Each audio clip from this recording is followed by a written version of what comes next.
Bonjour, je suis Claudia Prolongeau et vous écoutez Crime Story, le podcast fait divers du Parisien. Un jeune garçon de 10 ans a été tué par balle. Des aveux 33 ans après.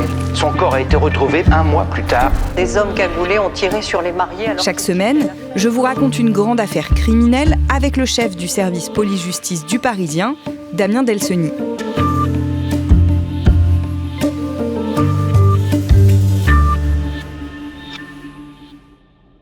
Bonjour Damien. Bonjour Claudia. Aujourd'hui dans Crime Story, Farid El Aïri, faux coupable mais vraie victime. Oui, l'affaire El Aïri, c'est l'histoire d'un mensonge, d'une enquête orientée et d'une erreur judiciaire qui aura tenu 24 ans.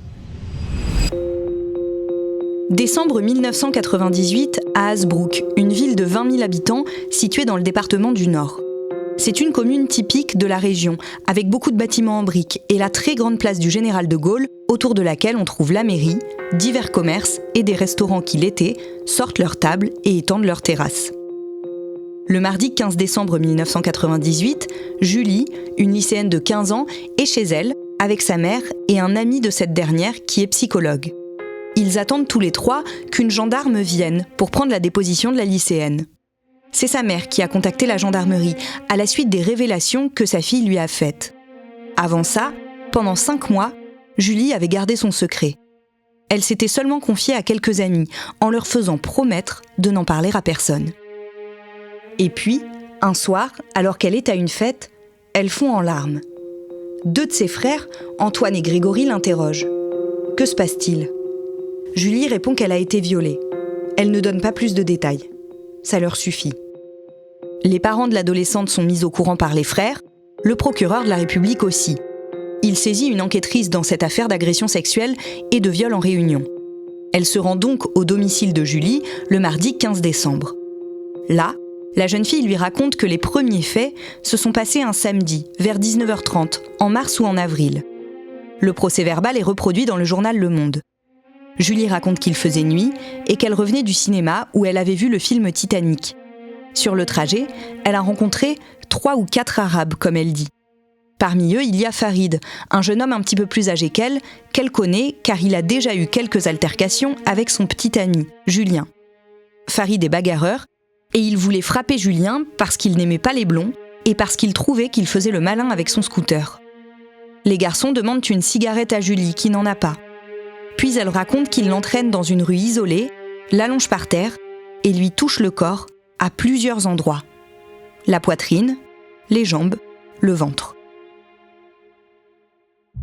Damien, Julie poursuit en disant qu'après le départ des 3 jeunes hommes, elle s'est rendue compte que sa chemise était ouverte. Et donc qu'elle avait les seins à l'air, donc elle s'est rhabillée. La scène dure selon elle une dizaine de minutes environ et elle rentre ensuite chez elle. Elle dit qu'une fois à la maison, elle s'est faite gronder par son père parce qu'il était tard, parce qu'elle était en retard. Elle n'a rien dit à personne et personne ne s'est rendu compte de rien. 3 mois plus tard, vers la fin du mois de juillet, elle dit qu'elle croise à nouveau la route de ce Farid. Et à peu près dans les mêmes créneaux horaires, il est environ 19h30 comme la première fois. Ce jour-là, Julie se rend chez sa tante et quand elle croise Farid sur le chemin, il lui pose des questions sur son lycée, alors là où elle étudie, ou elle relate d'ailleurs cette conversation en la qualifiant de discussion tout à fait normale entre des jeunes à peu près du même âge. Mais elle précise quand même que cette rencontre, cet échange la met très mal à l'aise parce qu'elle a évidemment en tête l'agression du mois de mars qui est intervenue peu de temps avant. Encore une fois, elle dit qu'il lui demande de le suivre en affirmant qu'il a quelque chose d'important à lui dire. Et elle le suit, un copain de Farid est là aussi avec eux, et soudainement, Farid l'immobilise, l'allonge par terre et la viole. La jeune fille précise que ce rapport est sa première expérience sexuelle. Après ça, Farid l'a menacée de recommencer si elle restait avec son copain Julien, puis les 2 garçons, dont Farid, sont partis. Comme la première fois, elle s'est relevée, elle s'est rhabillée, elle est rentrée chez elle et n'en a parlé à personne, jusqu'à ce qu'elle se confie, comme on l'a dit, à ses frères et que ces déclarations déclenchent toute l'enquête. Quand les frères de Julie alertent leurs parents, tout s'accélère. Ils préviennent immédiatement leur ami psychologue qui s'entretient avec la jeune fille. Elle lui raconte, avant de le dire à l'enquêtrice, tout ce qui s'est passé. Elle ne voit pas de médecin. Le lendemain, les gendarmes décident d'entendre les amis de Julie. Le petit groupe de filles dont elle s'est entourée confirme qu'elle leur a bien fait les mêmes révélations. Son copain Julien dit lui qu'il voit bien qui est Farid et qu'il a en effet déjà été pris à partie par ce dernier. Pour éviter que les choses aillent plus loin, il s'arrange pour ne pas le croiser. Un examen médical est pratiqué et il confirme le viol de Julie. Les parents et les frères de Julie sont invités à faire son portrait auprès des gendarmes. Tous la décrivent comme une jeune fille calme, discrète, sérieuse. Sa mère, directrice d'une entreprise familiale qui emploie une 40aine de personnes, dit d'elle qu'elle est sage, se fait accompagner quand elle sort et respecte toujours la permission de minuit. Son père, président directeur général d'une boîte, confirme. Tout comme Antoine et Grégory, ses deux frères, deux étudiants sérieux dont l'un est en prépa HEC. 4 jours après l'audition de Julie chez elle, la jeune fille reconnaît formellement, sur un album photo que lui montrent les gendarmes, 2 hommes comme étant Farid et un de ses amis. 1 mois et demi plus tard, le jeudi 4 février 1999, Farid est placé derrière une vitre sans teint. Toujours d'après le journal Le Monde, Julie déclare « Je n'ai aucun doute, je maintiens mes déclarations. Je suis consciente que ce que je viens de vous dire est important et des conséquences qui peuvent en découler. » Damien, à la suite de cette identification par Julie de l'homme qui l'a violée, Farid est placé en garde à vue. Oui, il a 17 ans à l'époque, il est un tout petit peu plus âgé que Julie. Alors lui, il va nier absolument tout ce qu'on lui reproche quand on lui explique le pourquoi de cette garde à vue. Alors, Farid, il est déjà connu des services de police, comme on dit, pour des histoires de violence et de raquettes. Il est même d'ailleurs convoqué chez un juge pour enfants pour ces faits-là, mais en revanche, il n'a jamais été mis en cause dans des affaires d'agression sexuelle ou de viol. Il ajoute qu'il ne connaît pas du tout cette Julie, il sait juste qu'il l'a déjà vue dans la rue, dans le quartier, qu'il s'est déjà disputé avec un de ses amis pour une histoire de scooter, mais sans plus. À part ses précédents démêlés avec la justice qu'on a déjà évoqués, qu'est-ce que les gendarmes savent de lui ? Alors, ils savent que son père s'appelle Brahim, qu'il est marocain. Il travaille comme ouvrier dans une usine de Dunkerque depuis 40 ans. C'est l'usine Usinor. Alors c'est très connu à l'époque, ça a changé de nom, aujourd'hui c'est devenu ArcelorMittal, c'est une usine sidérurgique. Sa mère, Jocelyne, est française, elle est employée dans des écoles et dans des garderies. Alors ce sont plutôt des gens de la classe moyenne, ils vivent non pas en cité mais dans un pavillon qui se trouve juste à côté de la cité. Les parents de Farid, ils ont 3 enfants en tout, c'est une fratrie de 3 garçons dont Farid est le plus jeune. Après lui, ils avaient eu une petite fille mais elle est morte à seulement 3 mois. Le plus grand frère, lui, il travaille dans la même usine que son père, chez Usinor.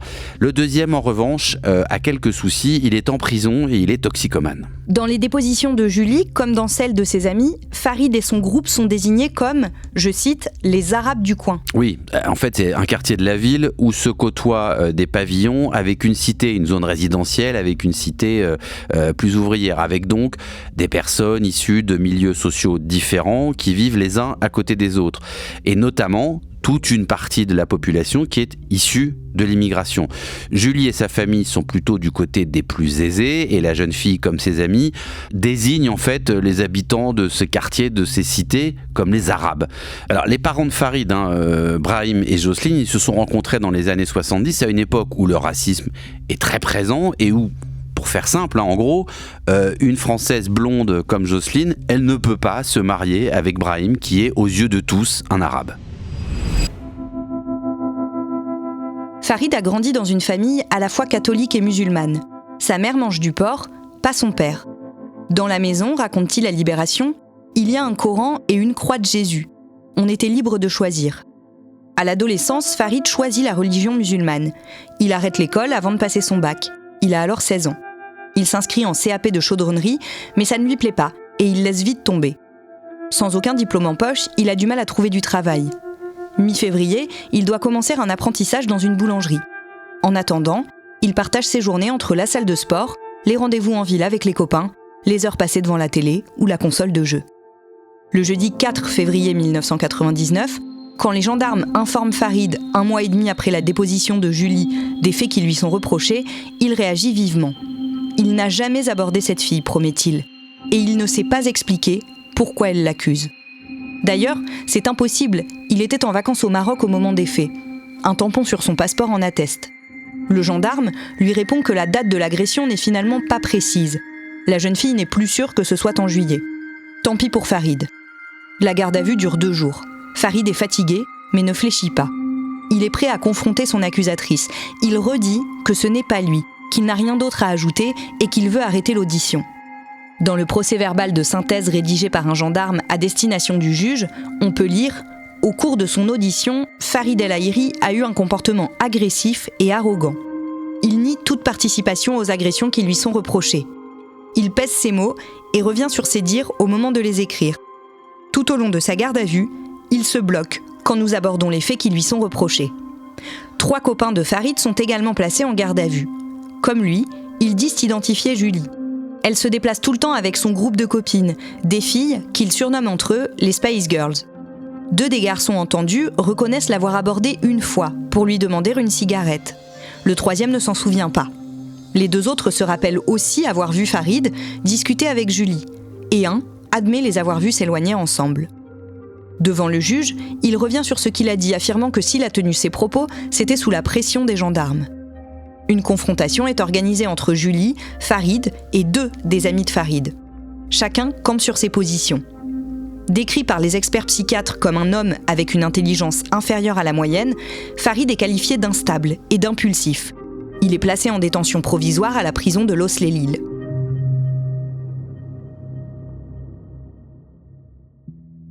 Damien, en janvier 2001, 1 an plus tard, l'instruction est clôturée et Farid est renvoyé devant la cour d'assises des mineurs du Nord. Pour agression sexuelle et viol aggravé sur mineur. Après donc presque 1 an de détention provisoire, il a été libéré sous contrôle judiciaire. Alors, ce qui est entre guillemets normal dans la loi française, puisque un mineur ne peut pas être maintenu en détention provisoire au-delà d'un certain délai qui est un délai d'1 an. Donc il est remis en liberté quasiment au bout de ce délai maximal de détention provisoire d'1 an.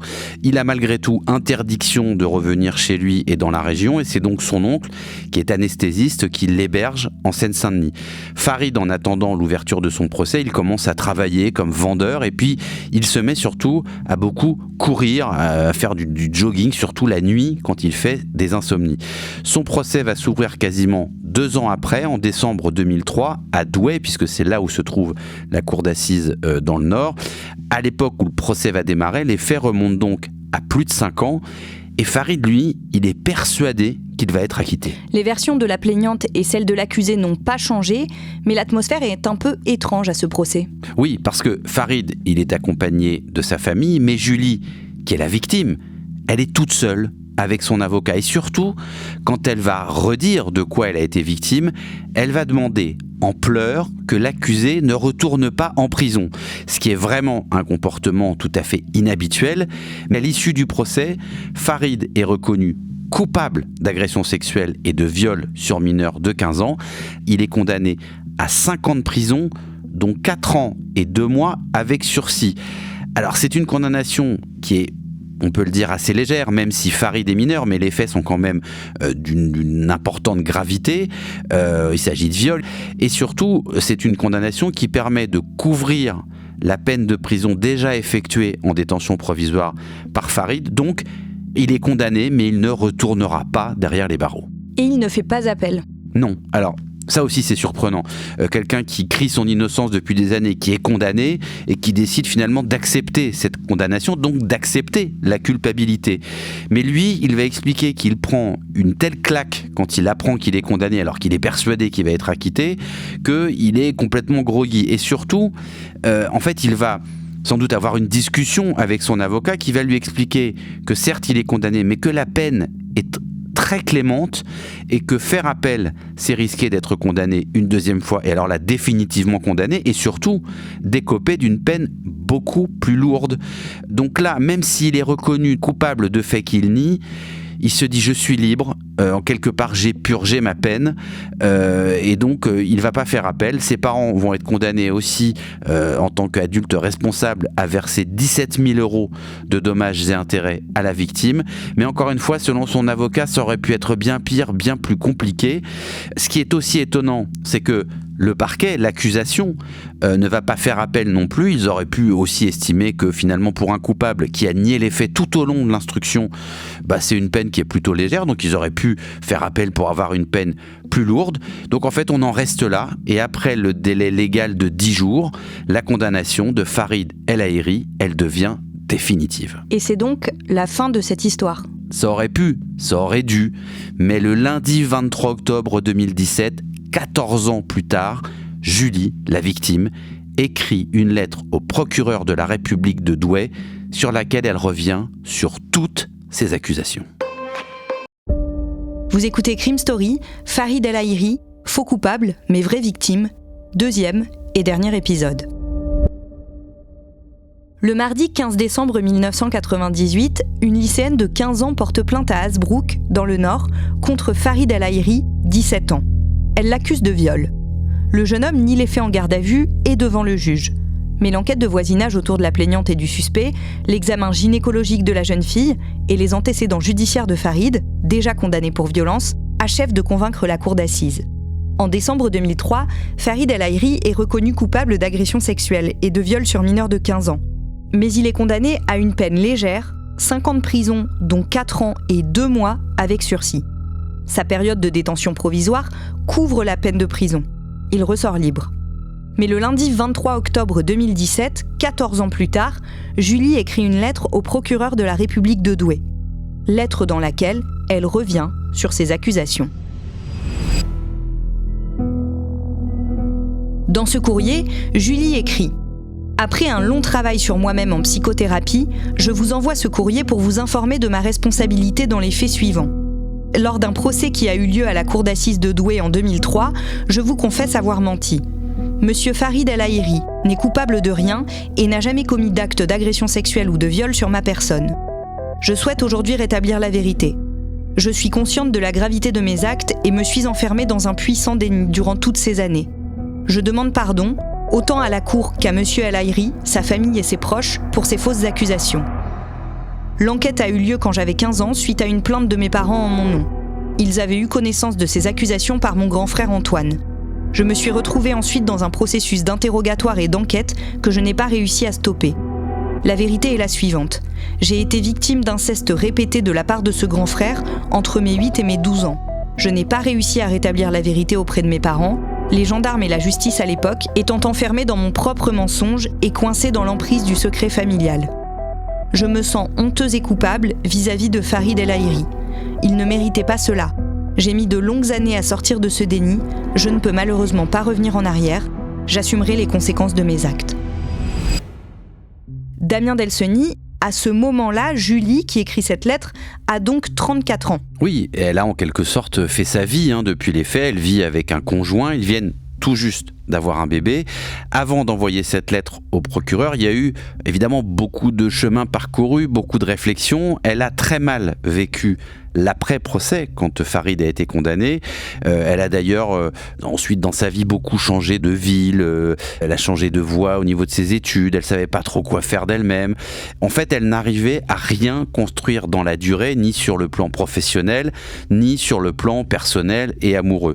Elle a aussi eu beaucoup de troubles du comportement alimentaire et elle a fait pas mal de thérapie. En 2013, pour la première fois, elle demande à son frère aîné Antoine de s'expliquer sur ce qui s'est passé entre eux. Oui, c'est en quelque sorte pour briser le secret familial. Alors, un des frères qui avait donc été entendu à l'époque de l'enquête sur le viol par les enquêteurs, au moment de la plainte de sa sœur. On sait que les viols, d'après ce que dit maintenant Julie, se sont produits à plusieurs reprises, chez eux, mais aussi dans leur maison de vacances, à l'époque où Julie était âgée entre 8 et 12 ans. Farid, lui, vit près de la ville où il a grandi et il travaille dans le commerce. Oui, alors lui aussi, il a refait sa vie après sa condamnation. Il a eu 2 enfants, il s'est marié. Alors évidemment, ça n'a pas été simple parce que le quotidien La Voix du Nord avait raconté, avait en quelque sorte chroniqué le procès à l'époque. Et après le verdict, son verdict de culpabilité, on le rappelle, ils avaient publié le nom complet, Farid El Haïry. Alors c'est quelque chose qui arrive souvent quand l'accusé est déclaré coupable, mais simplement, Farid, lui, il était mineur au moment des faits. Normalement, c'est interdit. On doit protéger les mineurs, qu'ils soient auteurs ou victime. Alors, l'avocat de Farid El Haïry avait fait condamner à l'époque le journal La Voix du Nord pour avoir publié son nom en entier. Mais enfin, évidemment, dans ces cas-là, le mal était déjà fait. En plus d'être facilement identifié, Farid voit son nom inscrit au FIJAIS, le fichier judiciaire des auteurs d'infractions sexuelles et violentes. Chaque année, pendant 15 ans après sa condamnation, il doit aller pointer au commissariat pour donner son adresse. Entre-temps, Après avoir confronté son frère, Julie décide de tout raconter à ses parents. Que son frère l'a violée pendant des années, mais aussi qu'elle a menti au procès. Seule sa mère la croit dans un premier temps. Il faut attendre que le frère aîné lui-même reconnaisse les faits pour que le père se range du côté de sa fille. En 2017, Julie porte plainte contre son frère et dans le courrier qu'elle écrit au procureur, elle jointe une copie de cette plainte. Elle s'attend à une réponse rapide. Elle a conscience que ce qu'elle a fait est extrêmement grave, mais il ne se passe rien. De son côté, Farid reçoit un courrier lui indiquant qu'il n'est plus nécessaire d'aller pointer au commissariat. Il ne se demande pas pourquoi et savoure la nouvelle. Pour une fois, c'était en ma faveur, confiera-t-il plus tard. Je n'ai pas demandé d'explication. 1 an après son premier courrier, en novembre 2018, Julie écrit une nouvelle fois au procureur. Mais ce n'est que fin 2019, encore une année plus tard, qu'elle est convoquée au commissariat. Entendue par les policiers, elle revient sur toute l'histoire et ce qui s'en est suivi. Julie raconte ses mensonges de l'époque sur l'identité de celui qui l'a violée, mais aussi sur sa virginité. Elle avait déjà eu des relations sexuelles avec son copain de l'époque, mais sa mère lui avait demandé de mentir pour que son père ne soit pas mis au courant. Et l'examen gynécologique avait rendu sa version du viol crédible. Julie raconte aussi que quand elle a reçu sa convocation pour le procès, elle ne voulait absolument pas y aller et en avait parlé à son avocat qui l'avait convaincue d'être présente. Pendant les audiences, quand elle regardait les parents de Farid, elle se disait qu'une autre famille payait à la place de la sienne. En juillet 2022, plus de 23 ans après les faits et 19 ans après sa condamnation, Farid reçoit un coup de téléphone du commissariat de Douai. À l'autre bout du fil, le policier lui dit qu'il doit venir, que c'est à propos de son affaire de 98. Il ajoute « On a toutes les preuves de votre innocence ». Damien, comme les parents de Farid ont été condamnés eux aussi, le policier invite Farid à venir avec eux. Oui, simplement, la maman de Farid, à ce moment-là, elle est à l'hôpital en soins palliatifs, c'est-à-dire en fin de vie. Donc la priorité de Farid, c'est d'aller voir sa mère, que sa mère sache avant de mourir que son fils était innocent. Il a le temps de lui dire, et ensuite, il va se rendre au commissariat avec son père. Là, on le laisse consulter tout le dossier. Oui. Et dans le dossier, il va donc voir les lettres qu'a écrites Julie. Il lit aussi que c'est une psychologue de l'aide aux victimes qui a dit à Julie de faire cette démarche, qu'elle devait faire cette démarche. Et que sinon, le ou la psychologue, elle allait être obligée de la dénoncer. Et surtout, à la demande du procureur de Douai, le lancement d'une procédure de révision devant la Cour de cassation est lancé. Cette demande de procédure, elle date de septembre 2021, c'est-à-dire quasiment 1 an plus tôt. Oui, et pourtant Farid, qui est quand même le principal intéressé, le principal concerné, il n'a absolument pas été mis au courant. Alors, les policiers diront que c'est parce qu'ils n'arrivaient pas à le joindre, alors ça paraît quand même un peu gros, parce qu'une procédure de révision en France, c'est une procédure extrêmement rare, qui est très peu utilisée, qui est extrêmement compliquée. Il y a tout un tas d'étapes à franchir avant de pouvoir même accéder à la cour de révision. Et ce serait seulement la 12e personne réhabilitée par la justice sous la 5e République, c'est-à-dire depuis la fin de la Seconde Guerre mondiale. Farid refait dans sa tête le fil des événements et se remémore les années qui suivent sa condamnation. Il y a son fichage au fichier des délinquants sexuels et son envie parfois d'en finir. Mais il tient bon. Il devient directeur de succursale d'une chaîne de magasins de chaussures, se marie, a 2 enfants. Mais il passe son temps à se cacher. Il est terrorisé par le fait que sa fille va devoir grandir avec l'idée que son père est un violeur. « Je suis hyper méfiant avec les femmes, dit-il. Je ne reste jamais seul avec une inconnue. » Sur le plan professionnel, il estime avoir manqué beaucoup d'opportunités, par crainte de devoir présenter son extrait de casier judiciaire. 6 mois plus tard, le jeudi 15 décembre 2022, la Cour de révision se penche sur le cas Farid El Haïry. Rien ne subsiste à la charge de Farid El Haïry, déclare le président de la Cour de révision, ajoutant que cette condamnation est annulée sans nouveau procès. L'affaire est terminée par cette décision qui vous lave de toute condamnation. À titre personnel, ajoute-t-il, la dignité dont nous avons été témoins me conduit à espérer que, malgré le caractère limité de la réparation que nous vous offrons, l'avenir pour vous se présentera à partir de ce jour de façon différente. La Cour ordonne également l'affichage de cette décision dans la ville d'Hazebrouck, où l'affaire a débuté, ainsi que dans les quotidiens La Voix du Nord, Le Monde, Le Figaro et Libération. À la sortie de l'audience, Farid El Haïry est attendu par de nombreux journalistes. Désormais âgé de 41 ans, habillé d'un costume noir, il affiche une mine ni réjouie ni triste. Il semble un peu sonné. Ils ont reconnu enfin mon innocence après 24 ans de souffrance. Je ne sais pas trop quoi dire, je suis un peu sous les émotions. Son avocat confie « Il n'a eu de cesse pendant les premières années, pendant l'enquête, pendant l'instruction, pendant son procès, bien après, de dire « Je suis innocent ». Mais il ne pouvait plus imaginer qu'un jour, on pourrait revenir sur cette innocence et surtout la consacrer.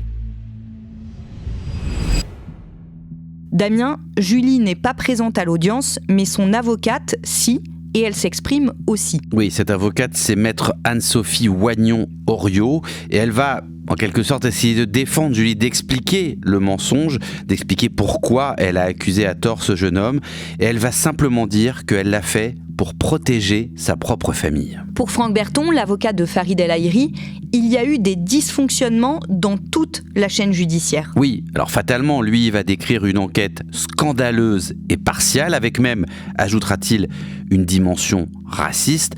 En fait, à l'époque, Farid, c'est le coupable idéal et ça suffisait à tout le monde. Et un autre élément confirme le fait que le condamné, c'était finalement pratique et confortable, même si on n'était pas trop sûr, si on n'avait pas trop la fameuse intime conviction, c'est la peine qui lui avait été infligée. On le rappelle, une condamnation légère au regard des faits dont il avait été reconnu coupable et surtout une condamnation qui lui permettait à l'époque de ne pas retourner derrière les barreaux. On peut imaginer, penser que cette peine a été choisie parce que les jurés, justement, n'étaient peut-être pas très sûrs de cette culpabilité, qu'ils sentaient quelque chose de fragile, qu'ils ne voulaient pas accabler l'accusé, mais qu'en même temps, comme ça, en fait, il remplissait toutes les cases. On reconnaissait quelqu'un coupable, on reconnaissait aussi à Julie un statut de victime. On s'assurait d'une certaine manière qu'en lui donnant une peine légère, il ne ferait pas appel et qu'on n'irait pas à l'encontre du principe selon lequel, en droit français et en cour d'assises surtout, le doute doit profiter à l'accusé. On prend connaissance de cette affaire juste après le début du mouvement MeToo, alors que des femmes se battent pour être crues, pour que leurs paroles soient écoutées et entendues. Comment est-ce qu'on parle de cette affaire ? Alors, c'est une affaire, on vient de le rappeler pendant de longues minutes, qui a un caractère extrêmement rare, mais qui met le doigt, effectivement, sur, comme dans d'autres dossiers et comme surtout dans d'autres erreurs judiciaires, sur la fragilité des témoignages, d'où qu'ils viennent. Mais là, on n'est pas seulement face à une victime qui ment, c'est un processus psychologique beaucoup plus compliqué. La victime, elle a quand même bien été victime de quelque chose, et en l'occurrence, elle a été victime de viol, elle a été victime d'inceste, comme d'ailleurs 160 000 enfants chaque année, d'après la Civise.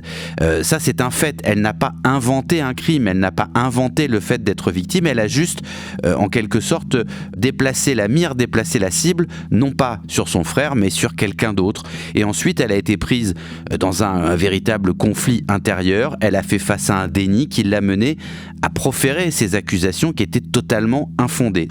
On ne peut pas expliquer cette erreur simplement en raison du mensonge de Julie, qui à l'époque, on le rappelle, était une adolescente.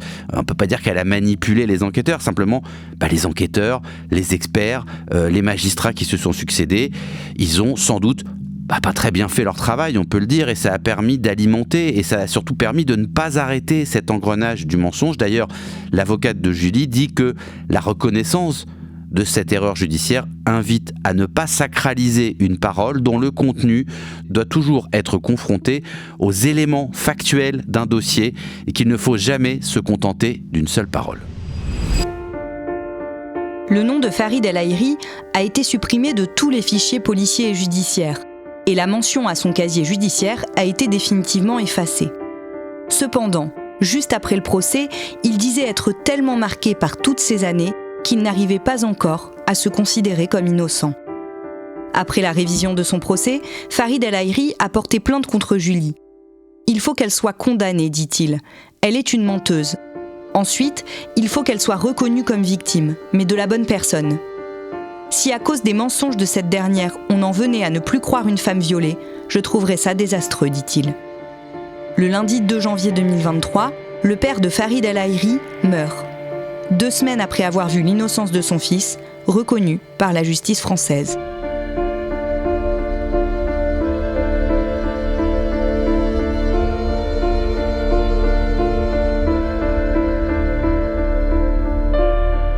venez d'écouter Crime Story, Farid El Haïry, faux coupable mais vraie victime. Ce récit était écrit par Claudia Prolongeau et raconté avec Damien Delceni. Nous nous sommes particulièrement appuyés sur un article du Monde écrit par Pascal Roberdia, La jeune fille et l'innocent, histoire d'une accusation de viol qui a duré près de 20 ans. Pour écouter tous nos autres podcasts, c'est sur le site leparisien.fr et sur n'importe quelle plateforme d'écoute. Cette semaine, il y avait à la production Thibault Lambert et Anaïs Godard, à la réalisation Julien Moncouquiol et à la rédaction en chef Jules Lavie. Si vous aimez Crime Story, vous pouvez vous abonner et nous laisser des commentaires ou des petites étoiles, c'est ce qui nous aide à nous faire connaître. Vous pouvez également écouter Code Source, notre podcast d'actualité, qui propose un nouvel épisode chaque jour, du lundi au vendredi.